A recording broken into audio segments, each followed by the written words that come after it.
जय हिंद। इस वीडियो में हम समझते हैं कि विकास दुबे को पकड़ने के बाद पुलिस उसे न्यायालय क्यों नहीं ले गई और न्यायालय की ऐसी क्या कमियां रह जाती हैं कि मुकदमा जो होता है वो काफी लंबा चला जाता है। देखिए, विकास दुबे जब पुलिस की हत्या किया तो इसे समझ में आ गया था कि अब पुलिस हमारी जान ले सकती है, इसलिए ये भागकर मध्य प्रदेश के उज्जैन गया और महाकाल के मंदिर में जो वीआईपी एंट्री थी वहां से गया और वहां अपना नाम ओरिजिनल लिखा विकास दुबे और मोबाइल नंबर भी दिया और साथ ये जोर जोर से कह रहा था कि मैं विकास दुबे कानपुर वाला हूं। ये जानता था कि हमको सरेंडर करना है, वरना भागेंगे तो पुलिस मार देगी। लेकिन जब मध्य प्रदेश पुलिस के आगे ये सरेंडर किया और यूपी की एसटीएफ स्पेशल टास्क फोर्स, वो पुलिस के ही कुछ अच्छे जवानों को निकालकर सिविल ड्रेस में भेज दिया जाता है ताकि वो किसी खास काम को कर सके, तो एसटीएफ को सौंप दिया गया। लेकिन एसटीएफ जब इसे ला रही थी तो अचानक खबर आई कि कानपुर के पास इसकी गाड़ी पलट गई है, इसने कई पुलिस वालों पे हमला किया और बंदूक लेके छीन के भागने की कोशिश की, जिसमें पुलिस इनकाउंटर में विकास दुबे मारा गया। हालांकि गाड़ी पलट गई, इसमें कई लोग कह रहे हैं कि भैया जो टोल प्लाजा के पास से गाड़ी गुजरी थी वो विकास दुबे उस गाड़ी में वो दूसरी गाड़ी थी और जो गाड़ी पलट गई है वो दूसरी, यानी इस गाड़ी में विकास दुबे नहीं था। तो पुलिस का कहना हम लोग बीच में गाड़ियां चेंज करते रहते हैं, कोई बात नहीं, जब बाबा रामदेव पलट सकते हैं तो ये गाड़ी पलटने की क्या जरूरत। खैर, ये पुलिस के आगे आप नहीं जीत सकते हैं। हिंदुस्तान में किसी की भी सहानुभूति नहीं है, कोई ये नहीं कह रहा है कि ये इनकाउंटर करके पुलिस ने गलती किया, वो अलग बात है। लेकिन हाँ, अगर पुलिस इसी तरह मन बढ़ते रही और किसी नाहक किसी बेगुनाह का भी इस तरह से इनकाउंटर किया जा सकता था, इसलिए पुलिस को सारा पावर ना देके कोर्ट को दिया गया। लेकिन यह कोर्ट इतना लंबा प्रोसेस लगा देती है कि पुलिस जघन्य अपराधियों को कोर्ट तक जाने से पहले जानबूझ के मार देती है। आप विकास दुबे से पहले आप देखे होंगे अमर दुबे को भी इसी तरह मार दिया गया कि भैया गाड़ी पंचर थी, भाग रहे थे तो मार दिया गया। इतने बेवकूफ होते हैं सब कि भागेंगे लोग ये लोग। उसके साथ ही आप देखिए इसके करीबी माने जाने वाला प्रभात मिश्रा को भी मार दिया गया। आखिर न्यायालय में क्या गलती होती है जो न्यायालय किसी अपराध की सजा सुनाने में इतना लंबा समय लगा देता है कि अगर आप जाइएगा तो डिस्ट्रिक्ट कोर्ट में जाएंगे, फिर हाई कोर्ट में, लास्ट डिसीजन आएगा आपका सुप्रीम कोर्ट में। यहां तक पहुंचने में आपको 20 साल लग जाते हैं सुप्रीम कोर्ट में। उसके बाद भी देखिए जो सबसे बड़ी एक समस्या आ रही है, सुप्रीम कोर्ट को अगर आप देखेंगे तो ये भारत में एक ही सुप्रीम कोर्ट है दिल्ली में। इतने बड़े एरिया में एक सुप्रीम कोर्ट यहाँ है, जबकि सुप्रीम कोर्ट ने खुद भैया संविधान में भी लिखा गया है कि राष्ट्रपति और मुख्य न्यायाधीश चाह के इसे ब्रांच खोल सकते हैं। तो इसका ब्रांच क्यों नहीं रहना चाहिए आप बताइए। इतना बड़ा है उत्तर प्रदेश, यहाँ का जो हाई कोर्ट है एक लखनऊ में है, एक इलाहाबाद में है। जनसंख्या ज्यादा होने की वजह से 2 ठो रखा गया है, बिहार में एक ही है, जनसंख्या कम है। देखिए जनसंख्या ज्यादा होगी, क्राइम ज्यादा होगा, तो 2 रखा गया है कि नहीं। तो इतने बड़े हिंदुस्तान में भी इसके ब्रांच रहने चाहिए, पावर दोनों का सेम रहता है। लेकिन हाँ, जो जज यहाँ बैठते हैं उनमें यहाँ पे भी कुछ को भेजना चाहिए। तो दक्षिण में इन जजों में से बेंगलोर में शिफ्ट करना चाहिए या हैदराबाद में, ताकि वो दक्षिण भारत के एरिया को कमांड कर सके। और इसी का एक ब्रांच जो है हमारे सुप्रीम कोर्ट का जो दिल्ली है वो तो रहना चाहिए, एक कलकत्ता साइड में रहना चाहिए जो इधर के एरिया को देख सके, और ये दिल्ली पर बोझ भी कम होगा और यहाँ के लोगों को न्याय भी होगा। अब मान लीजिए कि केरला का कोई व्यक्ति है जो मान लीजिए गरीब है, अब वो सुप्रीम कोर्ट आएगा केस लड़ने के लिए, यहाँ आएगा, पता चला वकील हड़ताल पे बैठ गए सब, कोई वकील मर जाता है तो हड़ताल कर देते हैं लोग, कंडोलेंस पे चले गए, बूढ़े बूढ़े वकील हैं लोग, महीने में 20 दिन इनमें कंडोलेंस ही चला जाता है, कभी हड़ताल हो गया, पब्लिक मारी जाती है। इस चक्कर में न्याय नहीं मिल पाता है। देर से मिलने वाला न्याय अन्याय से कम नहीं होता है। हम लोग को लगता है कि नहीं कोर्ट की गलती है, कोर्ट की भी गलती नहीं है। इनकी जजों की संख्या इतनी कम है कि एक जज के ऊपर, सुप्रीम कोर्ट के एक जज के ऊपर कम से कम अगर आप देखेंगे तो लाखों मुकदमे। अब एक जज के ऊपर लाख लाख मुकदमा रहेगा, कहां से वो भी सुनेगा। अगर आपसे पूछे हिंदुस्तान में सबसे अच्छा डिपार्टमेंट कौन है तो आप कहेंगे हमारी आर्मी, एयरफोर्स, नेवी, यानी हमारी सेना है।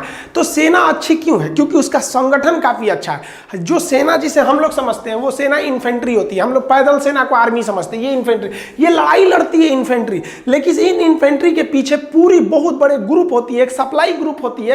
ये क्या खाना खाएंगे, इनको गोली लगी कि नहीं लगी, इनका गोली घट गया कि नहीं, मतलब इनको क्या चाहिए, ये जिम्मेदारी सप्लाई ग्रुप का होता है। ये टेंशन फ्री लड़ते हैं, इनको पता है कि मेरी सप्लाई ग्रुप को पता है कि कितनी हमको एमुनेशन चाहिए, क्या चाहिए, और सप्लाई ग्रुप युद्ध के मैदान में पहुंच के उनको खाना पहुंचाती है, गोले बारूद पहुंचाती है। इन सप्लाई ग्रुप को कहां से पता चलता है घट गया कि नहीं, तो वो सिग्नल ग्रुप का होता है। इनको टेंशन नहीं रहता है कि इनका नेटवर्क भाग गया कि नहीं, नेटवर्क नेटवर्क है या नहीं है, ये सिग्नल ग्रुप का काम रहता है। सिग्नल कोर वहाँ ऑटोमेटिक सिग्नल लगा देती है, टावर खड़े कर देती है अपने ट्रक के ऊपर। इनको एक दूसरे डिपार्टमेंट का अपना खुद का काम होता है। अब जैसे मान लीजिए यह गोली से वहाँ नहीं काम चल रहा है तो वहाँ पे आर्टिलरी फायर करना है, तो आर्टिलरी एक अलग डिपार्टमेंट है। तुरंत ये इन्फेंट्री कहेगा कि भैया डायरेक्ट नहीं इनडायरेक्ट फायर चाहिए, पहाड़ की उस बार से सेलिंग आ रही है तो आर्टिलरी फायर होगा। आर्टिलरी से काम नहीं चलेगा तो स्ट्रेटेजिक फोर्स के पास भेजा जाएगा, मिसाइल मारेगी यहाँ पर। वहाँ से नहीं होगा तो फिर transport department, helicopter department, aviation department, हर जगह इनका कई सारे डिपार्टमेंट का इनका ग्रुप होता है। ट्रेनिंग का जो डिपार्टमेंट होता है वो अलग होता है। अब जब युद्ध के मैदान में ही इनके जो डॉक्टर होते हैं साथ में चलते हैं, पहचान क्या होती है इनकी टोपी पर यहाँ पर प्लस बना होता है, ये डॉक्टर होते हैं इन पे। तो आर्मी जो होती है इसीलिए वो अच्छा करती है कि सबको अपना अपना काम पता है और सब अपने अपने काम में एकदम माहिर होते हैं। इंजीनियरिंग कोर्स होता है कि अगर मान लीजिए सड़क टूट गया तो तुरंत बना देंगे, पुल टूट गया तुरंत बना देंगे। ये नहीं कि ये कई को सारा ट्रेनिंग दे दो, हर चीज का एक बहुत बड़ा ग्रुप होता है। इसलिए आर्मी कहीं भी जाती है तो सक्सेस हो जाती है। आप देखिए ना, बाढ़ आएगा आर्मी बुला लो, आग लग गया आर्मी बुला लो, कुछ भी कंट्रोल से बाहर हो गया आर्मी बुला दो। क्या वो क्या इंसान नहीं है, लेकिन उनके पास ना हर चीज का ग्रुप है, हर चीज के स्पेशलिस्ट है उनके पास, इसलिए वो काम फटाफट कर देते हैं। लेकिन हमारे यहाँ कोर्ट में क्या होता है, एक बड़ा सा कोर्ट का परिसर बना दिया जाता है, ये कोर्ट परिसर हो गया। अब इसमें ना 8-10 तो कोर्ट होंगे। देखिए ऐसा नहीं होता है एक कोर्ट में एक ही जज बैठता है, जहाँ जज बैठ गया वो कोर्ट हो गया, उसका एक हॉल टाइप का होता है। तो एक डिस्ट्रिक्ट कोर्ट में लगभग 30-40 जज बैठे रहते हैं, वो अमूमन होते हैं। छोटा जिला रहेगा तो 15-20 भी होते हैं। तो एक कोर्ट, जैसे एक फ्लोर पे मान लीजिए ये हो गया, एक कोर्ट हो गया, यहाँ पर 2 कोर्ट, ऐसे करके कोर्ट बना दिए जाते हैं। और इसमें क्या होता है, 2 तरह के मुकदमे डाल दिए गए। एक दीवानी मुकदमा जो धन दौलत से पैसा से रिलेटेड होता है, एक फौजदारी जो मारपीट से होता है।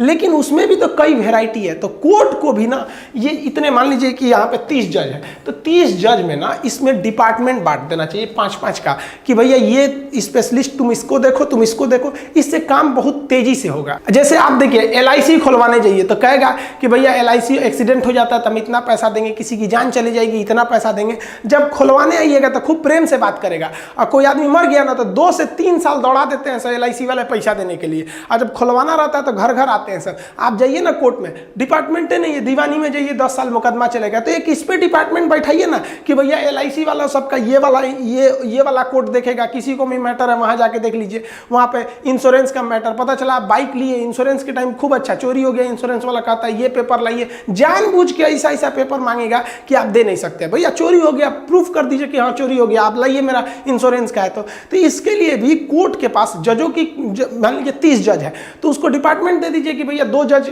इसमें 30 में से 2 जज बैंक और LIC वाले देखेंगे। बैंक में क्या होता है, किसी को चेक दे दीजिए कि लीजिए भैया, जैसे यहाँ ये चेक कटा हुआ है, कितने का, भाई 22 लाख का चेक कटा हुआ है, चेक दे दीजिए, लीजिए आप अकाउंट में पैसे नहीं है। तो ऐसे चेक को कहते हैं बाउंस चेक। चेक बाउंस हो गया, आप दौड़ते रहिए। तो कोर्ट में आइए भाई, वहां पर हर चीज का एक डिपार्टमेंट बना देना चाहिए। कोर्ट में भी जजों की संख्या बहुत कम है, उसे भर के स्पेशलिस्ट होना चाहिए। अब जैसे मान लीजिए कोई कोर्ट जज है जो बैंक और LIC वाला ही मामला ज्यादा देख रहा है, तो उसके दिमाग में आइडिया है कैसे कैसे ये वाला काम कैसे छल कपट करते हैं, एकदम वो स्पेशलिस्ट हो चुका है, वो तुरंत उसको पकड़ लेगा और मामला लेंदी नहीं होगा। इंडिया में रेप और मर्डर जैसे जघन्य अपराध 20-20, 30-30 साल चलते हैं। अब देखिए हिंदुस्तान में जो सबसे बुरा दामिनी रेप कांड हुआ 2012 में, फांसी लगी यहां आकर। सोचिए इतना लंबा खींच दिया, 2020 ला दिए लोग वहां पर। इतना लेट क्यों हो रहा है? तो कोर्ट को भी करना चाहिए कि भैया जो जज हैं, जो मान लीजिए 30-30 जज है सर, 2-4 जज को स्पेशलिस्ट करा कर दिए कि भैया ये वाला जो कोर्ट है इसमें रेप से रिलेटेड मामले सुने जाएंगे। एक कोर्ट बना दीजिए, 10-15 जज उसमें डाल दीजिए कि भैया ये मर्डर के लिए, और एकदम टाइमलाइन डिसाइड कर दीजिए कि रेप और मर्डर जैसे जघन्य अपराध को 1 साल के अंदर फैसला सुना देना है। और जज लोग को एकदम टाइमिंग दे दीजिए, नहीं डेली का डेली। ये क्या कि आज जनवरी में तारीख पड़ेगा, अब आइएगा जून में। तो ये दोनों मामलों पर 1 से 2 साल बहुत होते हैं अगर आपको तुरंत कार्रवाई पे करना है तब। अब ये पुलिस को पता था कि विकास दुबे को ले जाएंगे ना तो 10 साल लगा देंगे यहाँ पर, उससे अच्छा मामला निपटा दो। रोड एक्सीडेंट में देखेंगे तो रोड एक्सीडेंट भी 2 तरह से होते हैं, एक लापरवाही से, एक गलती से। ऐसा नहीं है कि केवल आपकी लापरवाही, कभी कभी गलती से भी हो जाता है। कभी गाड़ी में कोई गड़बड़ी आ गई, एक्सीडेंट हो गया। अगर लापरवाही से हो रहा है तो सजा ज़्यादा दीजिए, और थोड़ी सी मान लीजिए गाड़ी में ही कुछ खराबी है तो उसमें सजा थोड़ी सी कम रहनी चाहिए।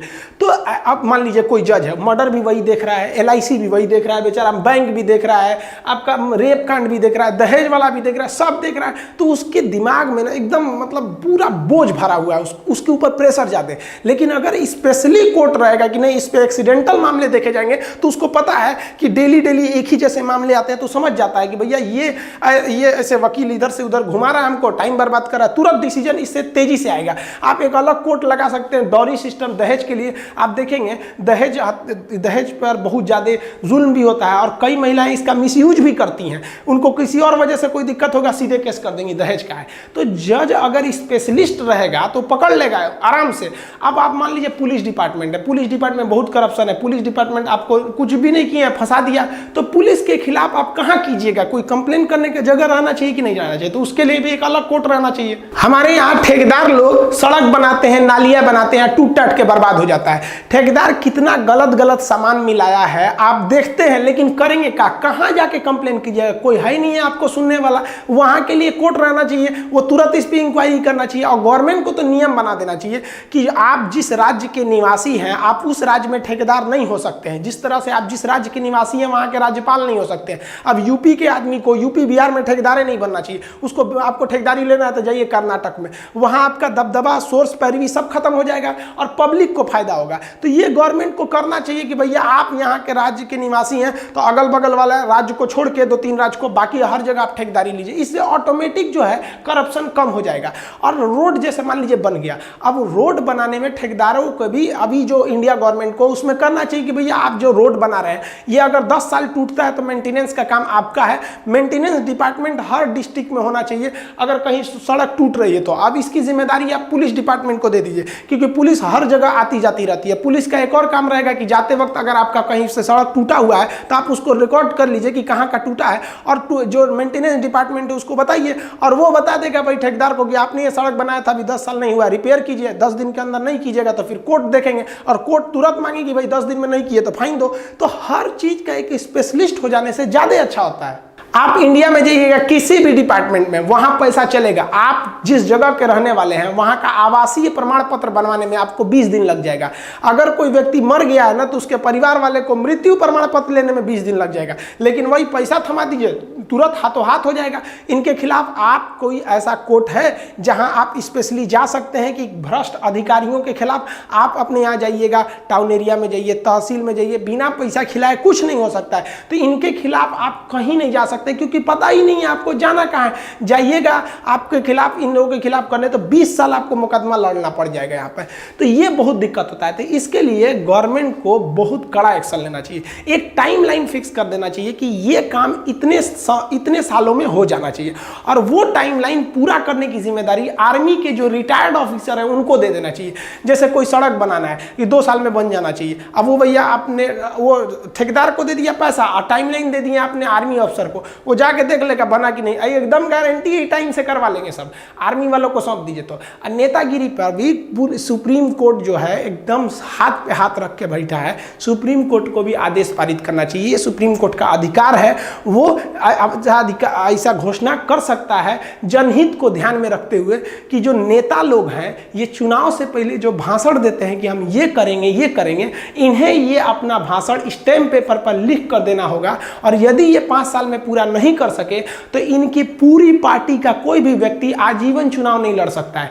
होता क्या हमारे यहाँ चुनाव से पहले भयंकर बात है, 2 करोड़ नौकरी, 100 गो स्मार्ट सिटी। हर सरकार, हम किसी एक सरकार की तारीफ या किसी एक सरकार की बुराई नहीं कर रहे हैं। आप नहीं कह सकते हैं कि हिंदुस्तान में आज तक कोई ऐसी सरकार बनी है जो अपने हर एक वादों को पूरा किया। हालांकि दिल्ली में गवर्नमेंट जो है वो जनता के लिए काफ़ी ज़्यादा अच्छा काम किया है, हम इसको कहते हैं। लेकिन गवर्नमेंट को ऐसा, सुप्रीम कोर्ट को ऐसा डिसीजन लेना चाहिए कि अगर नेता जो वादा किए हैं पूरा नहीं कर सकते हैं स्टैम्प पेपर में लिखे हुए वादों को, तो उनकी पार्टी का कोई भी व्यक्ति चुनाव नहीं लड़ेगा। इससे क्या होगा कि जो नेता सब बोल देता है सब कि हम ये करेंगे या चुनाव के बाद कुछ नहीं करेंगे, इससे हम लोग बच सकते हैं।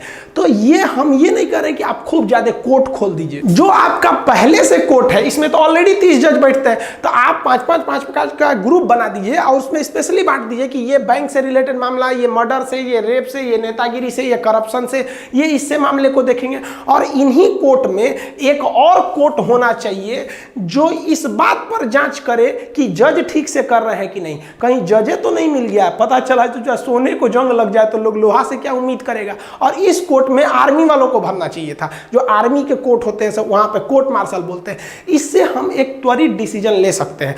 वरना हमारे यहाँ जो न्यायालय बनाया गया, आप इस चीज को मानिए, ये न्यायालय अंग्रेज बनाए थे सब, और वो जानबूझकर इसका इस तरह से ढांचा तैयार किए सब कि अंग्रेज जब भारतीयों पे अत्याचार करते थे तो भारत के लोग गुलाम थे, डायरेक्ट लड़ नहीं सकते थे, वो कोर्ट में जाते थे और कोर्ट में 20 साल कोर्ट उनको झेला देती थी। तो ये जो कोर्ट का तरीका बनाया गया था, ये अंग्रेजों को ध्यान में रखकर बनाया गया था। और आजाद जब हुए तो हम लोगों ने उस तरीकों को हूबहू अपना लिया, ना कि उसमें फास्ट प्रोसीजर को लाए लोग। गवर्नमेंट भी बोली, मोदी जी भी कहे थे कि हमारी सरकार आएगी तो हम जजों की संख्या को बढ़ाएंगे, अलग से कोर्ट बनाएंगे जो घोटालों की जांच करे। ये सब नहीं बना पाए, वो भी नहीं बनाए इस चीज को।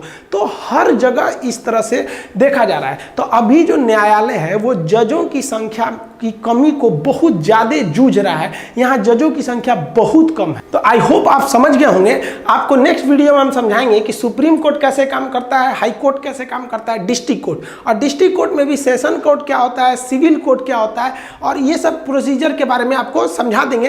तभी आप समझेंगे कि आईपीसी की धारा क्या होती है और सीआरपीसी क्या होता है, धारा और अनुच्छेद में क्या अंतर होता है। मिलेंगे नेक्स्ट वीडियो में, तब तक के लिए जय हिंद।